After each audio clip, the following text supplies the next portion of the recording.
வீட்டுல ஒண்ணுமே கிடையாது, கஷ்டம். உட்காந்துட்டு இருக்காரு, படம் இல்ல. 24ஆம் தேதி டிசம்பர், கிறிஸ்துமஸ். போயிட்டு வரோம். கேட்க அண்ணன்கிட்ட, கிறிஸ்துமஸ் உட்காந்துட்டு இருக்கேன்னா ட்ரிங்க் சாப்பிட்டுருக்கேன். என்ன எப்போ போல கிறிஸ்துமஸ், இந்த வருஷம் நம்மகிட்ட பணம் இல்லை, வேண்டாம்டா கிறிஸ்துமஸ்.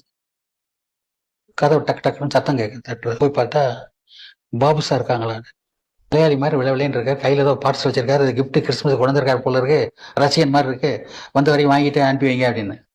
யார் அது அப்படின்னு போய் பார்த்தா, ஹலோ குஞ்சப்பன் சார், எம்ஜிஆரோட மேனேஜர் குஞ்சப்பன். இல்ல அவசரமா நான் 2-3 இடத்துக்கு போகணும், இத சின்னவர்கிட்ட கொடுக்க சொன்னாரு. உள்ள சோஃபால உட்காந்து பிரிச்சு பார்த்தா கேக், ஸ்பென்சர் கேக் வந்திருக்கு, ஒரு ப்ரௌன் கவர். சரி கவரை பிரிச்சு பார்த்தா 100 ரூபா தாள 5000 கேஷ் இருக்கு. கேஷ் வச்சுதான் அதை எடுத்து பிரிக்கிறாரு. Merry Christmas, happy new year, வாழ்த்துக்கள் MGR Ramachandran. Great sir.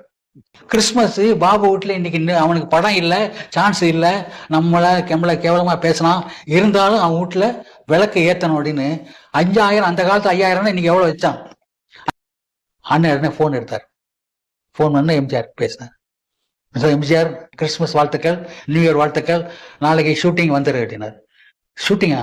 RR pictures பறக்கம் பாவை நாளைக்கு பூஜை, உன்னை சொல்லியிருக்கேன் எனக்கு காமெடி ரோல் உன்னை போட சொல்லி, 1 லட்ச ரூபாய் குறைஞ்சு வாங்காத. அவர் பார்கெயின் பண்ணுவான், நான் சொல்லியிருக்கேன் உனக்கு 1 லட்ச ரூபா கொடுக்க சொல்லி, நாளைக்கு 10,000 ரூபாய் அட்வான்ஸ் வாங்கிட்டு நீ ஷூட்டிங் வந்துரு, நாளைக்கு என்னோட நீ ஆக்ட் பண்ணு. யாரா செய்வாங்க? வெங்கையா வெங்கையா வெங்கையா வெங்கையா போன நீ இந்த பக்கம்